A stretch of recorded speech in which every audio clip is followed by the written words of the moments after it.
Bonjour à tous et à toutes. Si vous suivez cette vidéo, c'est parce que vous avez déjà acheté le coffret de jeu Zéro Faute. Je m'en vais juste vous expliquer les principes de ce jeu. Tout d'abord, le coffret se présente comme ça.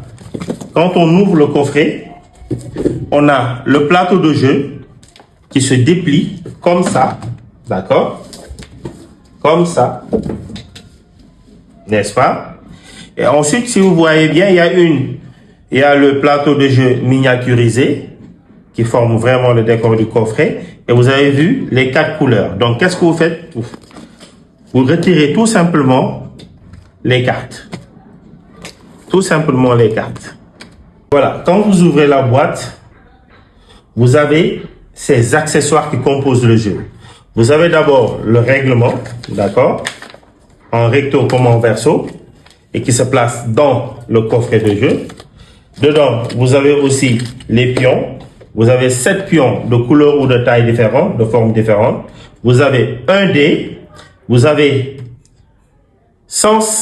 du moins 50 jokers, 150 cartes examen, 7 cartes dispense, 250 cartes zéro faute, rouge, 250 cartes orange, 250 cartes vertes. Et le plateau de jeu. Si vous avez bien remarqué, les cartes sont de couleurs différentes. Ceci symbolise le niveau de difficulté. Si vous avez vu, dans chaque carte, sur chaque carte du moins, il y a 2 mots. Les cartes vertes symbolisent les mots les plus faciles. Les cartes oranges, les mots les moins abordables. Et les cartes rouges, les mots les plus difficiles. D'accord? Examen, c'est une série de quiz, de 3 quiz. D'accord? Celui qui trouve 2 quiz à la moyenne, donc il passe son examen. Joker, comme vous le savez, c'est toujours des avantages qu'on donne et des bonus, tout simplement. Supposons aujourd'hui, je joue une partie avec vous.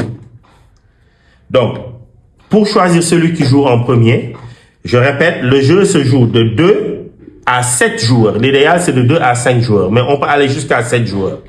Et le jeu se joue à partir de 7 ans. Donc, de 7 ans jusqu'à 100 ans, on peut y jouer. Maintenant, supposons maintenant, je joue, on est à 2. On fait un tirage. Celui qui a le plus grand nombre de points suivant le lance du dé commence. Là, j'ai 6, je commence. Je lance le dé, j'ai 4. 1, 2, 3, 4. Je tombe sur une case examen. Maintenant, celui qui lance le dé n'a pas le droit, sous aucun prétexte, de toucher à la carte examen, ni aux 3 cartes de couleurs différentes. Orange, rouge et vert. Il ne peut toucher que les cartes joker et que les cartes dispense. Maintenant, comme j'ai 4, c'est celui qui vient après moi qui prend la carte examen. Il n'a pas le droit de me montrer la face de la carte. Donc, et si vous voyez, pour la carte examen, comme j'ai dit tantôt, c'est 3 quiz. Par exemple, il me dit quelle invention est attribuée à Benjamin Franklin? A, le paratonnerre. B, la machine à vapeur. C, la machine à calculer. D, l'automobile. Moi, je suis censé donner la bonne réponse. Par exemple, je dis A, le paratonnerre. Donc, j'ai gagné. Il repose la deuxième question. Si je fausse, il repose la troisième question, le troisième quiz. Si je trouve, je lance le dé et je joue. Je répète, chaque bonne réponse donne droit à un lancer de dé. D'accord? Maintenant, si je fausse à l'examen, la personne qui joue après moi place la carte en bas. Et moi maintenant, pour avancer, quand viendra mon tour, je dois repasser obligatoirement à l'examen. Tant que je ne réussis pas l'examen, je ne peux pas quitter cette case examen. C'est impossible. Maintenant, celui qui vient après moi joue, par exemple, il a disons, 3. Il fait 1, 2, 3. Si vous avez bien remarqué, en haut, il y a un rectangle de couleur qui détermine la couleur de la case. Il est tombé sur une case rouge. Donc, moi, je joue après lui. Je répète, celui qui lance le dé n'a pas le droit de toucher à ces 4 cartes. Vert, orange, rouge et les cartes examen. Donc, il a 3, il se met là, et moi je prends une carte rouge. Si vous avez bien remarqué, c'est 2 mots, comme j'ai dit. Il y a le mot speech et il y a le mot prohibition. C'est à moi de choisir quel mot lui donner. Par exemple, je lui dis prohibition. Maintenant, il peut me demander la définition du mot. Définition, s'il vous plaît, je lui donne la définition. Désigne l'interdiction légale de faire quelque chose. Ce terme est souvent utilisé dans des contextes liés à la législation ou à la réglementation.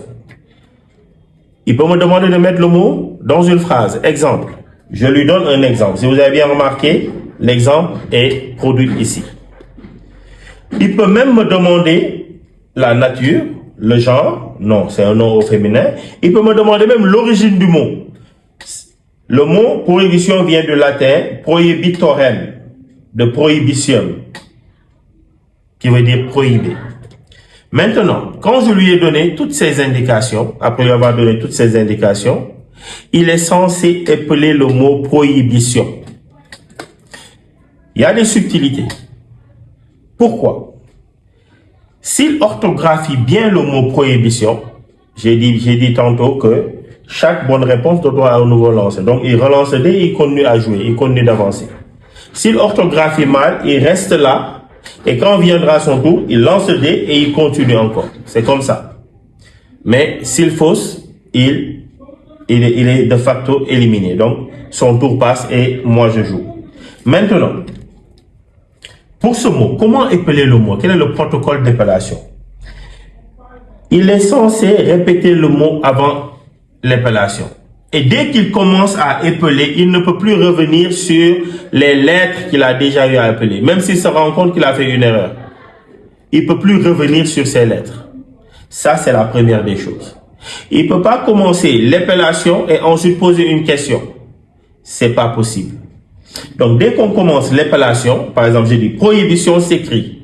Et je commence P, R, O. Je me rends compte que je me dis que non, il y a un H avant le O. Je dis H, c'est pas possible. D'accord? Donc, quand il aura fini d'épeler le mot, il va répéter encore le mot pour montrer qu'il a fini d'épeler. Et là, si c'est erreur, son tour est de facto levé, donc c'est-à-dire c'est moi qui joue. Et s'il a raison, ou bien s'il a trouvé, il continue de jouer. C'est la même chose sur les cartes vertes, comme sur les cases vertes, comme sur les cases oranges. Maintenant, ayez bien en repérage la case dispense. Je vais vous expliquer la case dispense tout à l'heure. Donc, il vient ici au coin. Le coin, c'est retenu. Si vous avez bien vu, il y a 3 retenues. 3 retenues. Qui sont au niveau des coins du plateau. Quand on est ici, quand on tombe sur la case retenue, on est censé perdre son tour, mais surtout le tour suivant, on est sauté. On ne joue pas le tour qui suit. Donc, on perd son tour, quelqu'un d'autre joue. Et quand vient notre tour, on est sauté. D'accord? C'est après maintenant qu'on joue. Sauf si on a un joker qui nous dit que vous êtes sauvé de la retenue. Si on a un joker qui nous dit que vous êtes sauvé de la retenue, vous mettez le joker et vous continuez de jouer. Si vous n'avez pas de joker, vous restez à la case retenue. Donc, le prochain tour, vous êtes sauté. Et le tour encore qui vient là, maintenant, vous jouez. Maintenant, vous êtes à la case joker. Joker, comme j'ai dit, ce sont des bonus. Par exemple, joker, vous avez gagné une seconde chance. Par exemple, si vous faussez un mot et consort, vous pouvez mettre le joker, vous avez gagné une seconde chance. Donc, vous pouvez répéter. Bon, joker, vous êtes sauvé de la retenue. Il y a énormément de jokers. Joker, vous avez gagné une seconde chance. Vous avez gagné 4 points. Par exemple, vous avez gagné 4 points, c'est quoi? Vous pouvez avancer de 4 cases. Vous avez gagné 3 points, vous pouvez avancer de 3 cases. Par exemple, si je suis là, case rouge, je sors le joker, vous avez gagné 3 points. 1, 2, 3, c'est une case orange. Donc, on va vous donner des mots orange. Donc, les mots les plus faciles. Voilà. Donc, on fait le tour Le principe, c'est de venir et de sortir ici. Maintenant, quand on fait le tour, si vous avez bien remarqué ici, il y a le logo de la société qui a eu à édicter le jeu. Et qu'est-ce que ça symbolise? Quand je viens ici, c'est-à-dire si le dé m'amène, le hasard du dé m'amène ici, ça veut dire que je suis très fort. Et comme je suis fort, je saute tout ça, toutes ces cases, je suis censé les sauter et venir me placer ici au pied du 5 à la suite.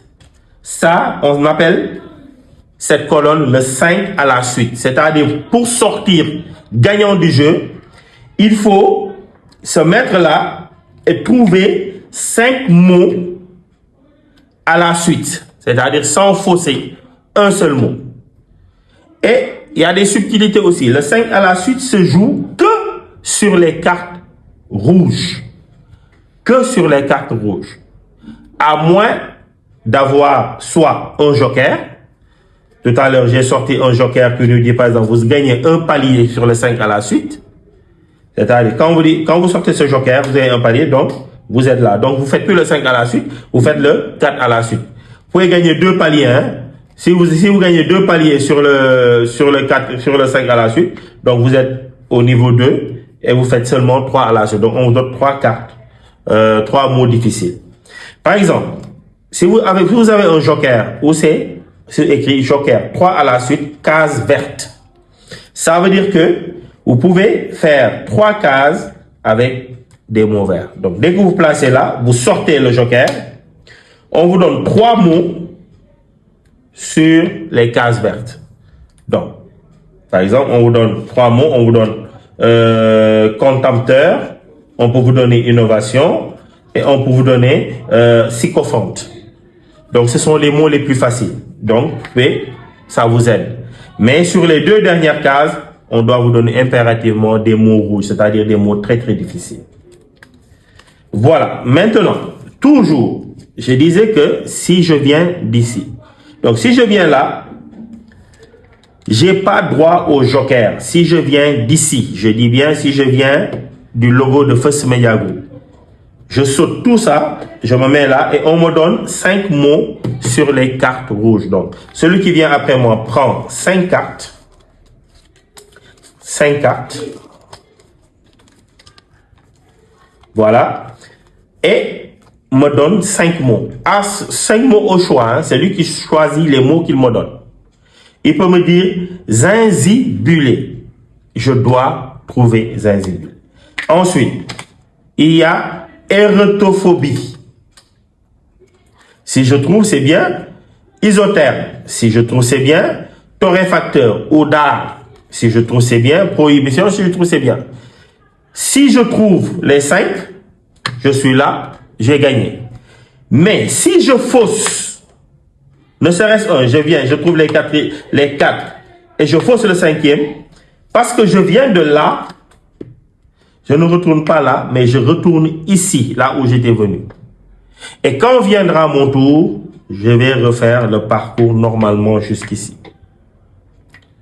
Maintenant, si je fais le parcours normalement et je suis là pour sortir, j'ai dit tout à l'heure, pour sortir, il faut faire le 5 à la suite sur les cases rouges, à moins d'avoir un joker ou bien d'avoir une dispense. Je vous ai dit tantôt que cette case est très essentielle. Par exemple, on commence le jeu G6. Je me mets là et je prends une carte dispense que je garde et je continue de jouer. Je répète une autre subtilité. Si on tombe ici, dispense ou joker, on rejoue. Ça donne droit à un nouveau lancer. Donc, si je joue, je suis au niveau du joker, je prends une carte joker et je rejoue. Je garde la carte et je rejoue. Si je viens dispense, je prends une carte dispense et je rejoue. Maintenant, à la fin, on doit me donner, donc si je suis là, pour sortir, on doit me donner 5 mots sur les cases rouges, mais je peux sortir ma dispense et dire, je suis dispensé des cartes rouges. Je veux des mots, des cartes vertes. Donc, on me donne des mots sur les cartes vertes. Mais par contre, si je fausse, je retourne ici, au pied du 5 à la suite, et la dispense est nulle pour le prochain tour. Donc, quand viendra mon tour, ce sera sur les cartes rouges. Je répète, c'est très important. Maintenant, si j'ai pas de dispense, j'ai rien. Je trouve le premier palier, deuxième palier, troisième palier, quatrième palier, je fausse, je retourne ici. C'est comme ça qu'on fait. Maintenant, l'autre subtilité, c'est quoi? Si tous les joueurs se retrouvent ici, il n'y a plus un seul joueur sur les cases, c'est-à-dire sur le parcours. Si tous les joueurs se retrouvent au niveau du 5 à la suite, les joueurs peuvent s'entendre et prendre, c'est-à-dire annuler les cartes rouges. Donc, faire le 5 à la suite sur les cartes oranges. Maintenant, si après 2 ou 3 tentatives, personne ne sort, on joue que sur les cartes vertes. Si c'est très très difficile, on ne retourne plus en arrière. C'est-à-dire, quand on est ici au 2, on fausse le troisième, on retourne au 2 au lieu de retourner ici au début. Donc, on fait comme ça pour que le jeu se passe vite. Deux autres subtilités. On a dit que le jeu peut être joué de 7 ans jusqu'à X années. Si vous avez de 7 ans jusqu'à 12 ans, vous ne jouez que sur les cartes vertes. Si vous tombez sur une case rouge, c'est une carte, on vous donne un mot vert. Si vous tombez sur une case orange, on vous donne un mot vert. Si vous venez au 5 à la suite, on vous donne des cartes sur les mots verts. Si vous avez entre 12 et 15 ans, vous ne jouez que sur les cartes vertes et sur les cartes oranges. Donc, si vous tombez sur une case rouge, c'est considéré comme une case orange. Si vous venez sur le 5 à la suite, vous ne prenez que les cartes vertes. Voilà, grosso modo, tout ce qu'il y avait à dire sur ce jeu. C'est un beau parcours linguistique, orthographique, mais il y a aussi une autre subtilité. Dès le mois prochain, vous allez voir, on va vendre au niveau des grandes surfaces et près de votre boutique, on va vendre des coffrets où il n'y aura du moins que ces 4 cartes. D'accord? Mais ce sont des coffrets thématiques. Là, quand vous achetez le jeu, vous l'achetez sous le format orthographique. Mais le mois prochain, vous aurez d'autres thèmes. Vous aurez l'économie, vous aurez la science, vous aurez les mathématiques, vous aurez la médecine et consorts. Donc, si vous voulez, vous pouvez aller acheter les thématiques, jouer normalement en gardant le plateau et les autres cartes et les pions. C'est ça la grande innovation. La deuxième innovation, ce coffret que vous voyez là est en français, mais le même coffret est disponible en anglais et en arabe. Voilà, c'était tout pour aujourd'hui. J'espère que vous allez aimer le jeu Zéro Faute. Et je répète, ce jeu a été élu meilleur jeu éducatif mondial lors du dernier concours ISESCO en Azerbaïdjan. Donc c'est une fierté sénégalaise. C'est fait made in Sénégal avec beaucoup d'imperfections, c'est vrai. Mais quand même, c'est un jeu. Actuellement, c'est le jeu rêvé pour les parents. Et c'est le jeu qui apporte vraiment une réponse à l'addiction aux écrans. La dernière des choses, n'oubliez pas, le règlement Zéro Faute est dans le coffret. Si vous comprenez pas le règlement, vous pouvez vous faire aider tout simplement par cette vidéo qui vient, je pense, à point nommé. Merci à tout le monde, merci chers apprenants et n'oubliez pas, visitez notre site.